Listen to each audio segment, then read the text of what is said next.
Hello दोस्तों, welcome back to our channel. तो आज मैं हेल्थ कोड सीरीज के 174 सीरीज को एक्सप्लेन करने जा रहा हूं। मैं जानता हूं इस सीरीज को लेकर आपके मन में काफी सारे सवाल हैं, जिनका जवाब देने के लिए मैंने सोचा है कि मैं एक डेडिकेटेड वीडियो बनाऊंगा। तो आपके इस सीरीज को लेकर जो भी सवाल हैं, आप लोग इस वीडियो को कमेंट बॉक्स में पूछ सकते हैं। मैं जल्द से जल्द इसके ऊपर एक वीडियो लाने की कोशिश करूंगा। तो चलिए अब बढ़ते हैं अपनी मेन वीडियो की तरफ। तो जैसा की हमने पिछले एपिसोड में देखा था, एसेस्टर्स अपनी ड्रैगन स्टार शिप से होते हुए एक छोटे से प्लेनेट पे आ चुके थे, जिसके अंदर सिर्फ एक ही सिटी थी, जिसका नाम था डाउचेंग सिटी। और यहाँ पे लोग अपना पेट पालने के लिए शिकार किया करते थे। और एक तरह से पूरी डाउचेंग सिटी के ऊपर बाउंटी हंटर्स का हाथ था और उन्हें सपोर्ट करता था ड्रैगन एंड टाइगर क्लब। और जब एंसेस्टर्स उस छोटी लड़की जाओ किंग और उसके ग्रैंडपा हुआंग के साथ एक बाउंटी हंटिंग का मिशन पूरा करते हैं, तो ड्रैगन एंड टाइगर क्लब की एक ब्रांच ने उन्हें पूरे पैसे देने से भी मना कर दिया था, जिसकी वजह से एंसेस्टर्स को वहाँ पे इतना ज्यादा गुस्सा आता है कि एपिसोड के एंड में हमने देखा था कि एंसेस्टर्स ने वहाँ पे ड्रैगन एंड टाइगर क्लब की उस पूरी ब्रांच को ही वहाँ पे डिस्ट्रॉय कर दिया था और उससे मिलने वाले सारे पैसों को वहाँ पे उन दादा पोती के बीच में बांट दिया था। और यहीं से नेक्स्ट एपिसोड की शुरुआत होती है। तो इस एपिसोड की शुरुआत में भी हमें डाउचेंग सिटी का ही सीन दिखाया जाता है, जहाँ ड्रैगन एंड टाइगर क्लब की एक ब्रांच के डिस्ट्रॉय होने की खबर पूरी सिटी में फैल चुकी थी। और एक अनाउंसमेंट बोर्ड के सामने खड़े होकर सभी बाउंटी हंटर्स वहाँ पे उसी बारे में ही पढ़ रहे थे। और जब उन लोगों को वहाँ पे इस बारे में पता चलता है कि किसी ने पूरे ड्रैगन एंड टाइगर क्लब की एक ब्रांच को ही उड़ा दिया है, तो वो सभी भी वहाँ पे बहुत ज्यादा हैरान होते हुए कहते हैं, आखिर किसकी इतनी ज्यादा हिम्मत हो गई है जिसने डाउचेंग सिटी के अंदर रहते हुए ही पूरे ड्रैगन एंड टाइगर क्लब की एक ब्रांच को डिस्ट्रॉय कर दिया। लेकिन जब वो सभी लोग उस खबर के बारे में आगे पढ़ते हैं, तो उन्हें पता चलता है कि ये काम एक ही रिफाइनिंग स्टेक के कल्टीवेटर का है। और ये पता चलते ही अब वो सभी लोग वहाँ पे ड्रैगन एंड टाइगर क्लब का मजाक उड़ाते हुए वहाँ पे हंसने लगे थे। इसी बीच एंसेस्टर्स भी वहाँ पे उनकी ये सारी बातें सुनते हुए उनके पास से गुजरते हैं। जबकि वहीं दूसरी तरफ हम देखते हैं कि कुछ बाउंटी हंटर्स वहाँ पे की रिफाइनिंग स्टेक के कल्टीवेटर यानी एंसेस्टर्स का मजाक उड़ा रहे थे। तो कुछ कल्टीवेटर्स वहाँ पे बाकी बाउंटी हंटर्स को समझाते हुए कह रहे थे कि मेरे ख्याल से किसी को भी उनकी लुक से जज नहीं करना चाहिए। ये पर्सन देखने में भले ही एक ही रिफाइनिंग स्टेक का कल्टीवेटर दिखाई दे रहा होगा, पर हो सकता है ये रियल में एक रूटलेस कैरेक्टर हो, जिसने हो सकते है अपनी ट्रू पावर्स को भी छुपा रखा हो। वरना भला एक मामूली सा की रिफाइनिंग स्टेक का कल्टीवेटर पूरे ड्रैगन एंड टाइगर क्लब को अकेले ही कैसे डिस्ट्रॉय कर सकता था। पर अभी वो सभी लोग वहाँ पे इसी तरह से आपस में बातें कर ही रहे थे कि इसी बीच एंसेस्टर्स भी वहाँ पे अपने बारे में सुनते हुए उसी अनाउंसमेंट बोर्ड के सामने आके खड़े हो जाते हैं, जिसके ऊपर एंसेस्टर्स का वांटेड वाला पोस्टर लगा हुआ था। और जैसे ही एंसेस्टर्स की नजर वहाँ पे अपने वांटेड वाले पोस्टर के ऊपर पड़ती है, तो अचानक ही उन्हें वहाँ पे थोड़ा गुस्सा आ जाता है, जिसके चलते खुद ब खुद ही उनका कोल्ड और भी वहाँ पे रिलीज होने लगा था, जो कि इतना ज्यादा शार्प और कोल्ड था कि आसपास खड़े हुए लोगों को वहाँ पे उसके चलते ठंड लगने लगी थी। और वो सभी हैरान होते हुए कहते हैं कि आखिर यहाँ पे ये सब हो क्या रहा है, अचानक से हम लोगों को यहाँ पे इतनी ज्यादा ठंड क्यों फील हो रही है। लेकिन ये कहते कहते ही उनमें से एक बाउंटी हंटर की नजर सीधा वहाँ पे एंसेस्टर्स के ऊपर पड़ती है, जिन्हें देखते ही उस बाउंटी हंटर ने वहाँ पे एंसेस्टर्स को पहचान लिया था। और उसी के साथ साथ उसे वहाँ पे ये भी एहसास हो गया था कि अभी अभी उसे जो यहाँ पे ये कोल्ड ऑरा महसूस हुआ था, वो भी किसी और का नहीं बल्कि अपने सामने खड़े हुए उसी पर्सन का था। इसलिए वो बाउंटी हंटर तो अपनी सलामती के लिए अपना मुंह वहाँ पे बंद कर लेता है, जबकि बाकी सभी बाउंटी हंटर्स वहाँ पे अपनी बात आगे बढ़ाते हुए कहते हैं, अब ये तो इसकी रिफाइनिंग स्टेक के कल्टीवेटर के साथ सारा नाइंसाफी है। इसने एक पूरे ड्रैगन एंड टाइगर क्लब की एक ब्रांच को डिस्ट्रॉय कर दिया, पर इस सब के बावजूद भी इसके सर के ऊपर सिर्फ 100 कॉइंस का ही रिवार्ड रखा गया है। अब भला इतनी मामूली सी रकम के लिए इस जैसे की रिफाइनिंग स्टेक के कल्टीवेटर को कौन पकड़ेगा।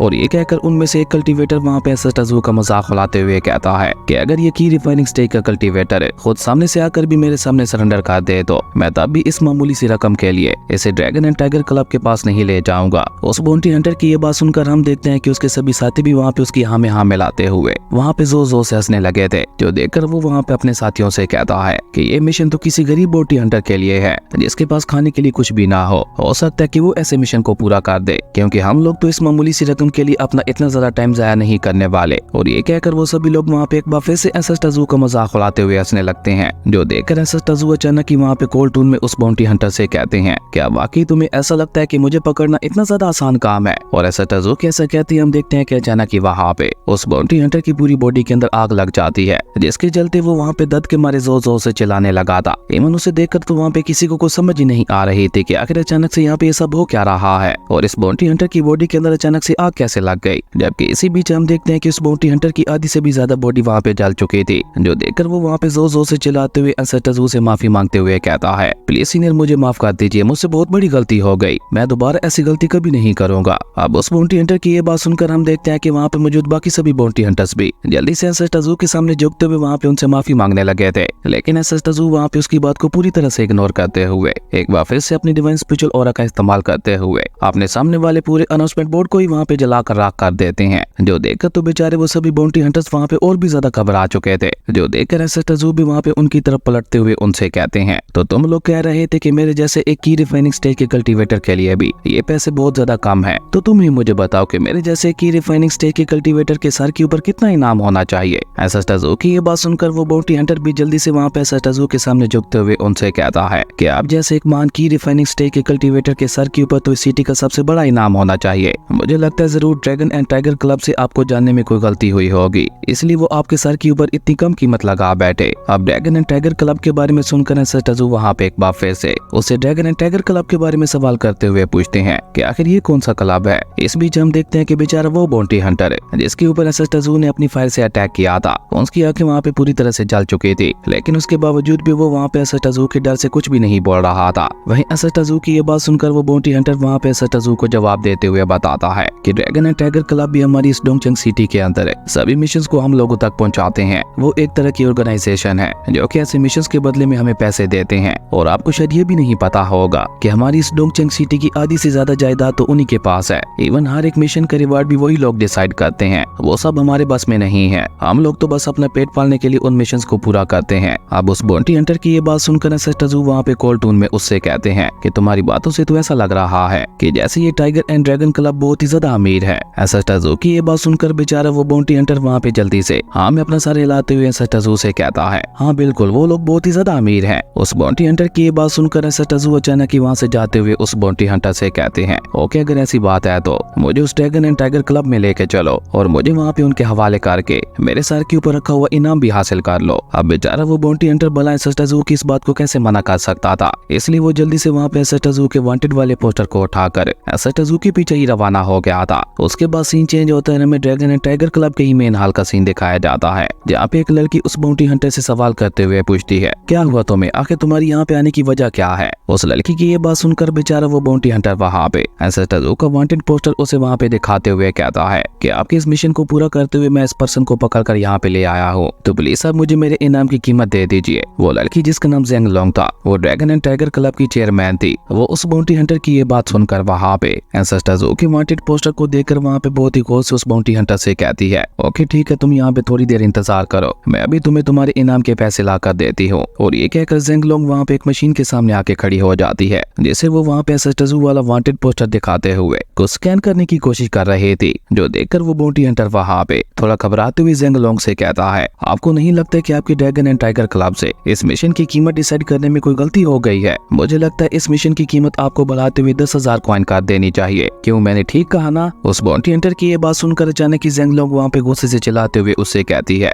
नहीं अपनी ये बकवास बंद करो, तुम जानते भी हो तुम क्या बकवास कर रहे हो। एक इमोर्टल एम्परर रियलम तक के कल्टीवेटर के सर के ऊपर भी सिर्फ 1000 कॉइंस का ही रिवार्ड रखा जाता है, और तुम चाहते हो कि मैं इस जैसे एक मामूली से की रिफाइनिंग स्टेज के कल्टीवेटर के सर के ऊपर 10,000 कॉइंस का इनाम रखो। मुझे क्या किसी पागल कुत्ते ने काटा है जो मैं यहाँ पे इस तरह से खुद अपने हाथों से ही अपने ड्रैगन एंड टाइगर क्लब को लुटवा दूं। अब ये कहकर जेंग लोंग तो वहाँ पे अपने काम में बिजी हो जाती है, जबकि उसकी ये सारी बातें सुनकर हम देखते हैं कि एंसेस्टर ज़ू का कोल्ड ऑरा वहाँ पे एक बार फिर से रिलीज होने लगा था, जिसके चलते वो पूरा ड्रैगन एंड टाइगर क्लब भी हिलने लगा था। जो देखकर वो बाउंटी हंटर वहाँ पे एक बार फिर से घबराते हुए जेंग लोंग से कहता है, आखिर तुम ये सब क्या बोल रही हो, तुम तो यहाँ पे अपने साथ साथ मुझे भी मरवाओगी। लेकिन जेंग लोंग तो वहाँ पे उसकी बात के ऊपर ध्यान न देते हुए उल्टा वहाँ पे उसे और ज्यादा गुस्सा दिलाते हुए कहती है, मुझे तो इसकी रिफाइनिंग स्टेज के कल्टीवेटर के लिए 100 कॉइंस भी ज्यादा लग रहे हैं। मेरे ख्याल से तो इसका रिवार्ड सिर्फ 10 कॉइंस ही होना चाहिए था। हाँ बिल्कुल, इसकी कीमत 10 कॉइन ही काफी है, तो इसलिए अब ये डिसाइड हो गया है, मैं तुम्हें इसकी रिफाइनिंग स्टेज के कल्टीवेटर के लिए सिर्फ 10 कॉइंस ही दूंगी। अब जेंग लोंग की ये बात सुनकर तो हम देखते हैं कि एंसेस्टर ज़ू का ऑरा खुद ब खुद ही वहाँ पे गुस्सा होने लगा था, जिसके चलते उस पूरे क्लब के अंदर भी क्रैक्स आना शुरू हो चुके थे। जो देखकर बेचारा वो बाउंटी हंटर वहाँ पे इशारे से ही जेंग लोंग को चुप करवाने की कोशिश करने लगा था, पर जेंग लोंग तो वहाँ पे अपना मुंह बंद करने को तैयार ही नहीं थी। वो लगातार वहाँ पे बड़बड़ करते हुए एंसेस्टर ज़ू के गुस्से को बढ़ा ही जा रही थी, और आखिर में तो जेंग लोंग वहाँ पे हद ही कर देती है। वो उस बाउंटी हंटर से कहती है कि एक काम करो, मुझे इसकी रिफाइनिंग स्टेज के कल्टीवेटर के लिए 10 कॉइन भी ज्यादा लग रहे हैं, इसलिए तुम अपना काम पूरा करके इसे हमारे ड्रैगन एंड टाइगर क्लब के गेट के सामने फेंक दो। मैं अपने लोगों से कहकर इसे उठवा लूंगी, और तुम्हें तुम्हारे इस काम के लिए रिवार्ड के तौर पर एक स्टार कॉइन भी दिया जाएगा। अब ये सुनकर तो बेचारा वो बाउंटी हंटर वहाँ पे ऑलमोस्ट जेंग लोंग के सामने गिड़गिड़ाते हुए उसे कहता है, मेरी माँ थोड़ी देर के लिए अपना मुंह बंद कर दो, तुम जानती भी हो कि तुम यहाँ पे क्या बकवास किए जा रही हो, तुम खुद तो यहाँ पे मरोगे ही, साथ में मुझे भी लेके मरोगे। करोगी। उस बाउंटी हंटर की ये बात सुनकर ज़ेंगलोंग वहाँ पे उसे कहती है, पर 100 कॉइन्स की बात तो तुमने ही की थी। इवन अब मुझे तो ऐसा लग रहा है कि तुम्हारी औकात 1 स्टार कॉइन की भी नहीं है, लेकिन चलो 1 स्टार कॉइन तुम्हें दे ही देती हो। और उसके ऐसा कहते ही उसके उस स्टोरेज बैग के अंदर से 1 स्टार कॉइन निकलते हुए बाहर गिर जाता है, जो देखकर वो बाउंटी हंटर वहाँ पे घबराते हुए अपने मन में कहता है, मुझे नहीं लगता कि आज ये लड़की जिंदा बचेगी। लेकिन ज़ेंगलोंग को तो वहाँ पे इसकी कोई भी परवाह नहीं थी। वो वहाँ पे स्टार कॉइन को नीचे फेंकने के बाद शांति से जाकर दोबारा वहाँ पे अपनी जगह पे बैठ जाती है, जो देखकर जैसे ही वो बाउंटी हंटर वहाँ पे एसएसटज़ू की तरफ देखता है तो एसएसटज़ू की आंखों में गुस्सा वहाँ पे साफ साफ दिखाई दे रहा था, जो कि बेचारे उस बाउंटी हंटर को डराने के लिए काफी था। और बेचारा वो बाउंटी हंटर वहाँ पे एसएसटज़ू से कुछ भी कह पाता। उससे पहले ही हम देखते हैं कि अचानक एसएसटज़ू की आंखें वहाँ पे गोल्डन लाइट से चमकने लगी थी, और ऐसा होते ही वहाँ पे एसएसटज़ू की बॉडी से इतना ज्यादा powerful divine spiritual aura release होता है कि उसके इम्पैक्ट की वजह से हम देखते हैं कि पूरा ड्रैगन एंड टाइगर क्लब भी वहाँ पे डिस्ट्रॉय हो गया था। इवन हम देखते हैं कि उसका प्रेशर पूरी डोंगचंग सिटी के ऊपर भी पड़ रहा था, जो देखकर आसपास खड़े हुए लोग तो वहाँ पे अपनी जान बचाते हुए वहाँ से भागने लगे थे। जबकि वहीं दूसरी तरफ हम देखते हैं कि एसएसटज़ू का गुस्सा तो वहाँ पे शांत होने का नाम ही नहीं ले रहा था, और देखते ही देखते एसएसटज़ू के डिवाइन स्पिरिचुअल ऑरा ने वहाँ पे न सिर्फ ड्रैगन एंड टाइगर क्लब की छत को उड़ा दिया था, बल्कि उसी के साथ साथ उसने अब वहाँ पे खतरनाक तूफान का भी रूप लेना शुरू कर दिया था, जो देखकर तो बेचारा वो बाउंटी हंटर डर के मारे वहाँ पे अपनी आंखें बंद करते हुए नीचे जमीन पे लेट जाता है। जबकि वहीं दूसरी तरफ हम देखते हैं कि बेचारी ज़ेंगलोंग की हालत भी वहाँ पे काफी ज्यादा खराब दिखाई दे रही थी, लेकिन उसे अभी तक भी वहाँ पे ऐसा ही लग रहा था कि शायद एसएसटज़ू वहाँ पे ये सब किसी मैजिक वेपन का इस्तेमाल करते हुए कर रहे हैं। इसलिए वो वहाँ पे गुस्से से चिल्लाते हुए एसएसटज़ू से कहती है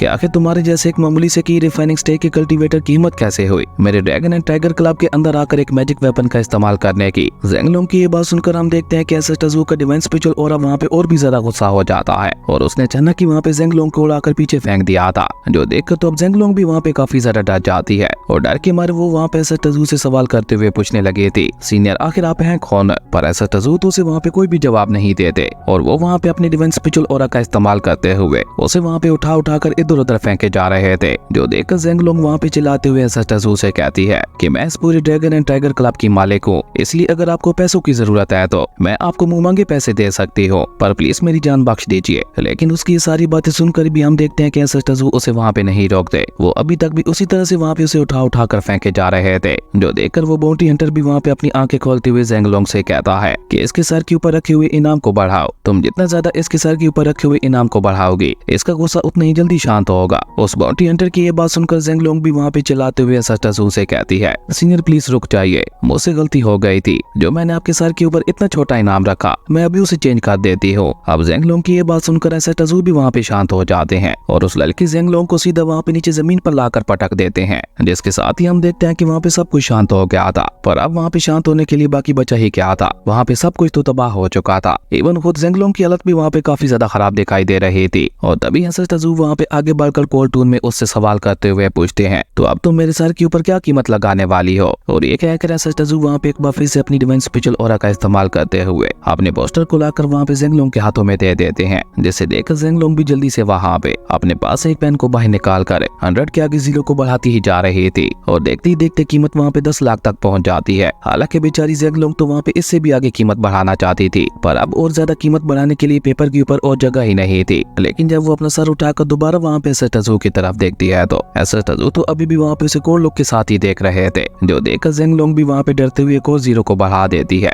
और अब कीमत 10 लाख से बढ़कर 1 करोड़ हो चुकी थी, जो देखकर ज़ेंगलोंग वहाँ पे एक बार फिर से अपना सर ऊपर उठाकर एसएसटज़ू की तरफ देखते हुए कहती है कि अब पेपर के ऊपर और जगह नहीं है, अब मैं क्या करूँ? ज़ेंगलोंग की ये बात सुनकर एसएसटज़ू उसे वहाँ पे कोई भी जवाब नहीं देते, पर अचानक ही उनके फेस के ऊपर आया हुआ गुस्सा वहाँ पे शांत हो जाता है, और वो वहाँ पे स्माइल करने लगे थे, और एसएसटज़ू को वहाँ पे स्माइल करते हुए देखकर वहाँ पे ज़ेंगलोंग के साथ साथ वो बाउंटी हंटर भी चैन की सांस लेता है, क्योंकि जब तक एसएसटज़ू वहाँ पे स्माइल कर रहे थे वो दोनों भी सुकून में थे। लेकिन एसएसटज़ू वहाँ पे ज़ेंगलोंग के सुकून को खराब करते हुए कहते हैं, अब जब ये बाउंटी हंटर मुझे पकड़ कर यहाँ पे ले आया है तो इसे इसके इनाम की कीमत भी दे दो। अब एसएसटज़ू की ये बात सुनकर वहाँ पे ज़ेंगलोंग के साथ साथ खुद उस बाउंटी हंटर को भी वहाँ पे एक बहुत बड़ा झटका लगता है। वहीं एसएसटज़ू की ये बात सुनकर ज़ेंगलोंग वहाँ पे घबराते हुए एसएसटज़ू से कहती है कि मैं इसे पैसे तो दे देती, लेकिन इसे पैसे देने के लिए अब यहाँ पे बचा ही क्या है। लेकिन अभी ज़ेंगलोंग वहाँ पे ये सब कह ही रहे थे कि तभी अचानक एसएसटज़ू वहाँ पे अपने डिवाइन स्पिरिचुअल ऑरा का इस्तेमाल करते हुए एक चुटकी बजाते हैं, और वहाँ पे सिर्फ इतना ही कहते हैं रिवर्स, और एसएसटज़ू कैसा कहते ही हम देखते हैं कि अचानक ही वहाँ पे सब कुछ दोबारा से ठीक होने लगा था। हर एक वो चीज जिसे अभी थोड़ी देर पहले एसएसटज़ू के डिवाइन स्पिरिचुअल ऑरा ने वहाँ पे डिस्ट्रॉय कर दिया था, वो एसएसटज़ू के रिवर्स मैजिक की वजह से दोबारा वहाँ पे ठीक होने लगी थी। और ये कमाल का नजारा वहाँ पे जेंगलोंग के साथ साथ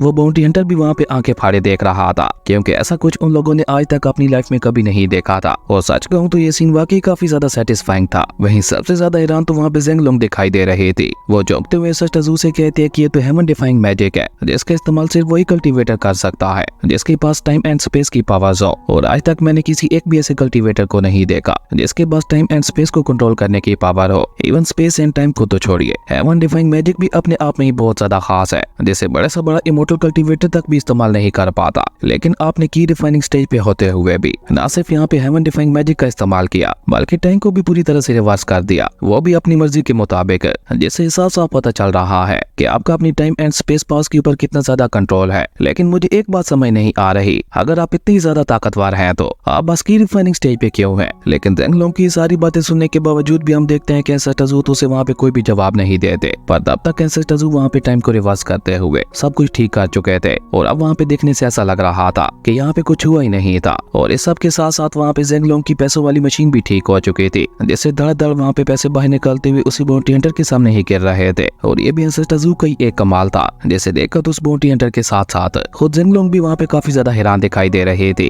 जबकि एंसेस्टर वहाँ पे ड्रैगन एंड टाइगर क्लब के कोड बोर्ड के सामने आके खड़े हो जाते हैं, जिसके ऊपर डाउचंग सिटी के टॉप हंटर्स के बारे में लिखा हुआ था। और इस बाउंटी हंटर का नाम सबसे टॉप पे था। उसे देखते हुए एंसेस्टर वहाँ पे कार्टून में कहते हैं कि यहाँ पे तो मेरा नाम होना चाहिए, क्योंकि मुझे लगता है ये बाउंटी हंटर वाला बिजनेस काफी ज्यादा प्रॉफिटेबल है। और एंसेस्टर कैसा कहती है अचानक ही वहाँ पे एंसेस्टर का नाम वहाँ पे टॉप ग्रेड के बाउंटी हंटर के साथ चेंज कर दिया जाता है। और अब एक ही झटके में एंसेस्टर वहाँ पे डाउचंग सिटी के टॉप ग्रेड के बाउंटी हंटर बन चुके थे। और इस बारे में अनाउंसमेंट बोर्ड की मदद से डाउचंग सिटी के अंदर घूम रहे बाउंटी हंटर्स को भी पता चल चुका था। और एक ही दिन में किसी बाउंटी हंटर का नाम इस तरह से टॉप पे आते हुए देखकर वो सभी लोग भी काफी ज्यादा हैरान थे। और वो सभी लोग एंसेस्टर के नाम को देखते हुए समझने लगे थे कि शायद इस इमोर्टल कल्टीवेटर ने किसी सुप्रीम लेवल के मिशन को पूरा किया होगा, इसलिए इसे टॉप की रैंक दी गई है। अब उस बाउंटी हंटर की ये बात सुनकर हम देखते हैं कि आसपास के सारे लोग भी वहाँ पे जमा होने लगे थे, क्योंकि आज तक कोई भी एक ही दिन में टॉप ग्रेड का बाउंटी हंटर नहीं बना था। इसलिए डाउचंग सिटी के सभी लोग बहुत ही ज्यादा हैरान दिखाई दे रहे थे। पर अभी तक उनमें से कोई भी एंसेस्टर का नाम नहीं जानता था। इसलिए वो सभी बाउंटी हंटर्स वहाँ पे एक दूसरे से सवाल करते हुए पूछने लगते हैं कि आखिर ये जू यंग है कौन है, मैं तो इसका नाम पहली बार सुन रहा हूँ। लेकिन जब वो सभी लोग वहाँ पे एंसेस्टर के कल्टीवेशन लेवल को देखते हैं तो बेचारे उन सभी लोगों को अपनी लाइफ का अब तक का सबसे बड़ा झटका लगता है, क्योंकि एंसेस्टर के नाम के साथ वहाँ पे की रिफाइनिंग स्टेज लिखा हुआ था, जो पढ़कर ऑलमोस्ट वो सभी लोग कोमा में जा चुके थे। उन्हें वहाँ पे यकीन ही नहीं हो रहा था कि ये पर्सन एक की रिफाइनिंग स्टेज का कल्टीवेटर होते हुए भी एक टॉप ग्रेड का बाउंटी हंटर बन चुका है। पर अचानक ही उनमें से कुछ लोग तो इस बात को मजाक समझते हुए वहाँ पे जोर जोर से हंसने भी लगे थे। पर ये कोई मजाक की बात नहीं थी, भला ड्रैगन एंड टाइगर क्लब इतनी बड़ी गलती कैसे कर सकता था। तभी अचानक ही उनमें से एक बाउंटी हंटर वहाँ पे सीरियस होते हुए कहता है, हमें किसी को भी अंडर एस्टिमेट नहीं करना चाहिए। हो सकता है वो पर्सन जू यंग अपनी रियल आइडेंटिटी को छुपाना चाहता हो, इसलिए वो बस खुद को एक की रिफाइनिंग स्टेज का कल्टीवेटर शो कर रहा हो। लेकिन समझ ये नहीं आ रही कि आखिर उसने ऐसा कौन सा सुप्रीम लेवल का मिशन पार कर लिया जो उसे सिर्फ एक ही दिन के अंदर अंदर टॉप ग्रेड के बाउंटी हंटर की पोजीशन मिल गई। कहीं इस पर्सन ने उस डिवोरिंग बीस्ट को तो नहीं पकड़वा दिया जिसने अब तक हमारे पूरे 9th रियलम के अंदर तबाही मचा रखी थी। अब उस बाउंटी हंटर की ये बात सुनकर हम देखते हैं कि वहाँ पे खड़े हुए बाकी सभी लोग भी सोच में पड़ जाते हैं, जबकि वो बाउंटी हंटर अपनी बात आगे बढ़ाते हुए कहता है, अगर सच में ये बाउंटी हंटर उस डिवोरिंग बीस्ट का शिकार करना चाहता है तो मुझे नहीं लगता ये बाउंटी हंटर वहाँ से बचकर वापस आ पाएगा। भले ही इस सब में ड्रैगन एंड टाइगर क्लब भी इसका साथ क्यों न दे दे, फिर भी इस सब का कोई फायदा नहीं होने वाला। खैर उसके बाद सीन चेंज होता है, हमें दोबारा स्पेस का ही सीन दिखाया जाता है, जहाँ पे एंसेस्टर अपनी ड्रैगन स्टारशिप से होते हुए बहुत ही तेजी से आगे बढ़ रहे थे। और उनके हाथ में ड्रैगन एंड टाइगर क्लब का दिया हुआ एक मैप भी था, जिसकी मदद से एंसेस्टर वहाँ पे उस डिवोरिंग बीस्ट को ढूंढने की कोशिश कर रहे थे। और एंसेस्टर वहाँ पे उस डिवोरिंग बीस्ट का शिकार करने के लिए ड्रैगन एंड टाइगर क्लब की चेयरमैन जेंगलोंग को भी अपने साथ ले आए थे। और एंसेस्टर को वहाँ पे इस तरह से उस मैप को देखते हुए पाकर जेंगलोंग वहाँ पे एंसेस्टर के सामने झुकते हुए उनसे कहती है कि मैंने आपके सर के ऊपर 1 करोड़ से भी ज्यादा का इनाम रखा, इवन आपके कहने पर आपको हिस्ट्री का सबसे बड़ा बाउंटी हंटर भी बना दिया। और जब आपने इस डिवोरिंग बीस्ट का शिकार करना चाहा तो मैंने आपको इसकी भी इजाजत दे दी, लेकिन आप यहाँ पे इस डिवोरिंग बीस्ट का शिकार करने के लिए मुझे अपने साथ क्यों ले आए? अगर मुझे यहाँ पे कुछ हो गया तो मेरे ड्रैगन एंड टाइगर क्लब को कौन संभालेगा? जेंगलोंग की सारी बातें सुनने के बावजूद भी एंसेस्टर उसे वहाँ पे पूरी तरह से इग्नोर कर देते हैं और खुद वो वहाँ पे उस मैप का इस्तेमाल करते हुए उसके अंदर अपनी डिवाइन स्पिरिचुअल एनर्जी को इंजेक्ट करने लगे थे। असल में ये सब एंसेस्टर वहाँ पे उस डिवोरिंग बीस्ट को अपनी तरफ अट्रैक्ट करने के लिए कर रहे थे।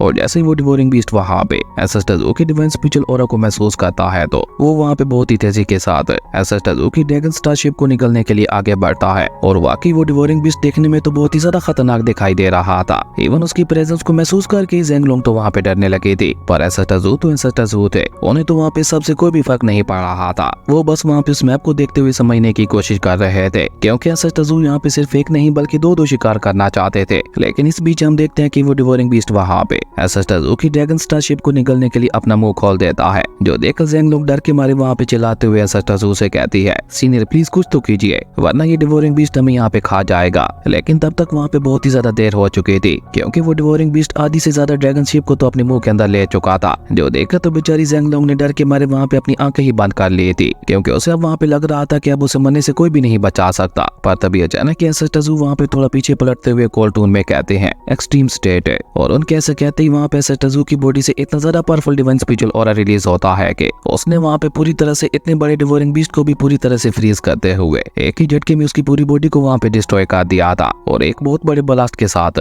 उस डिवोरिंग बीस्ट की बॉडी वहाँ पे पूरी तरह से डिस्ट्रॉय हो जाती है, और वो so called powerful devouring beast है जिसने पूरी 9th रियलम के अंदर तबाही मचा रखी थी, उसे आज एंसेस टजू ने यहाँ पे अपने सिर्फ एक इशारे से ही खत्म कर दिया था। खैर जैसे ही वो डिवोरिंग बीस्ट वहाँ पे डिस्ट्रॉय होता है तो उसकी डीमन मैजिक कोर भी उड़ते हुए सीधा वहाँ पे एंसेस टजू के हाथों में आ जाती है, जिसे एंसेस टजू को सोचते हुए अपने पास ही रख लेते हैं। और इसके साथ ही एंसेस टजू ने अपने एक और सुप्रीम लेवल के मिशन को पूरा कर दिया था। और जब इस बारे में उन बाउंटी हंटर्स को पता चलता है तो उन सभी की आंखें तो वहाँ पे बाहर आने को हो चुकी थी। लेकिन उसी के साथ साथ वहाँ पे अनाउंसमेंट बोर्ड की मदद से उन सभी को ये भी पता चल जाता है कि एंसेस टजू ने वहाँ पे एक और भी सुप्रीम लेवल के मिशन को ले लिया है, जो कि वहीं उसी डीप स्पेस के अंदर ही पूरा होने वाला था। असल में उस डीप स्पेस के अंदर उस डिवोरिंग बीस्ट की तरह कुछ मिस्टीरियस बटरफ्लाइज भी मौजूद थे, जो कि असल में उस डिवोरिंग बीस्ट से भी ज्यादा खतरनाक थे। अब एंसेस टजू के उस सुप्रीम लेवल के खतरनाक मिशन को देखकर तो वो सभी लोग वहाँ पे एक बार फिर से एंसेस टजू की मौत को गैस करने लगे थे। पर वो सभी बेवकूफ लोग कहाँ जानते थे कि वो जिसकी मौत को गैस कर रहे हैं वो तो खुद एक चलती फिरती मौत है। पर यहाँ पे उन बाउंटी हंटर्स की भी गलती नहीं थी। असल में ये मिस्टीरियस बटरफ्लाइज थी इतनी ज्यादा खतरनाक जो कि अपनी खतरनाक मिस्टीरियस पावर्स का इस्तेमाल करते हुए कल्टीवेटर्स को ऐसे इल्यूजिनेशन के अंदर ट्रैप कर देती थी कि कोई भी कल्टीवेटर अपनी मौत के बाद ही वहाँ से बाहर निकल पाता था। खैर उसके बाद सीन चेंज होता है, हमें दोबारा ड्रैगन स्टारशिप का ही सीन दिखाया जाता है, जहाँ पे एंसेस टजू ने एक बार फिर से अपने उसी मैप का इस्तेमाल करते हुए उन सभी मिस्टीरियस बटरफ्लाइज को भी वहाँ पे अपनी तरफ आकर्षित कर दिया था। जो देखकर बेचारी ज़ेंगलोंग तो वहाँ पे डर के मारे रोते हुए कहती है कि उस डिवोरिंग बीस्ट को मारना काफी नहीं था, जो अब आप यहाँ पे इन मिस्टीरियस बटरफ्लाइज का भी शिकार करना चाहते हैं। मुझे लगता है आज मुझे यहाँ पे मरने से कोई भी नहीं बचा पाएगा, यहाँ पे मेरी मौत के साथ सब कुछ तबाह हो जाएगा। लेकिन अभी ज़ेंगलोंग वहाँ पे ये सब बोल ही रहे थे कि तभी अचानक हम देखते हैं कि एंसेस टजू वहाँ पे उन मिस्टीरियस बटरफ्लाइज की तरफ देखते हुए कोल टून में कहते हैं, ड्रैगन ब्रेथ। और उनके ऐसा कहते ही हम देखते हैं कि वो सभी की सभी मिस्टीरियस बटरफ्लाइज वहाँ पे इकट्ठा होते हुए वहाँ पे एंसेस टजू के हाथों में आने लगी थी, जिन्हें एंसेस टजू वहाँ पे एक स्पेस बैग के अंदर ट्रैप कर देते हैं। और एक एक करके वो सभी मिस्टीरियस बटरफ्लाइज वहाँ पे खुद ब खुद ही वहाँ पे एंसेस टजू के स्पेस बैग के अंदर जाती जा रही थी। जबकि वहीं दूसरी तरफ हम देखते हैं कि उन बाउंटी हंटर्स को तो वहाँ पे ऐसा लग रहा था कि आज उन दोनों का बच पाना मुश्किल है। इवन वो सभी लोग तो वहाँ पे बातें करते हुए ये भी कहने लगे थे कि अब तो हमें ड्रैगन एंड टाइगर क्लब के लिए एक नए चेयरमैन को भी ढूंढना होगा। लेकिन अभी वो सभी बाउंटी हंटर्स वहाँ पे इसी तरह से आपस में बातें कर ही रहे थे कि तब तक एंसेस टजू वहाँ पे अपने उस सुप्रीम लेवल के मिशन को भी पार कर लेते हैं। और अचानक ही वहाँ पे एक पर्सन बहुत ही ज्यादा हैरानगी के साथ अनाउंस करते हुए कहता है कि एंसेस टजू वापस आ चुके हैं। और जैसे ही वो सभी लोग वहाँ पे पलट कर पीछे देखते हैं तो एंसेस टजू वाकई वहाँ पे उनकी आंखों के सामने खड़े हुए थे। पर एंसेस टजू को वहाँ पे इस तरह से अपनी आंखों के सामने जिंदा सलामत देखकर तो उन सभी की आंखें वहाँ पे बाहर आने को हो चुकी थी। और इसी कमाल के सीन के साथ हमारी अमेजिंग एपिसोड यहीं पे खत्म हो गया था। दोस्तों अगर आपको ये वीडियो अच्छी लगी तो लाइक कर दें, और अगर चैनल पे नए आए हो तो सब्सक्राइब करते जाना। तो मिलता है एक न्यू वीडियो में, तब तक के लिए बाय।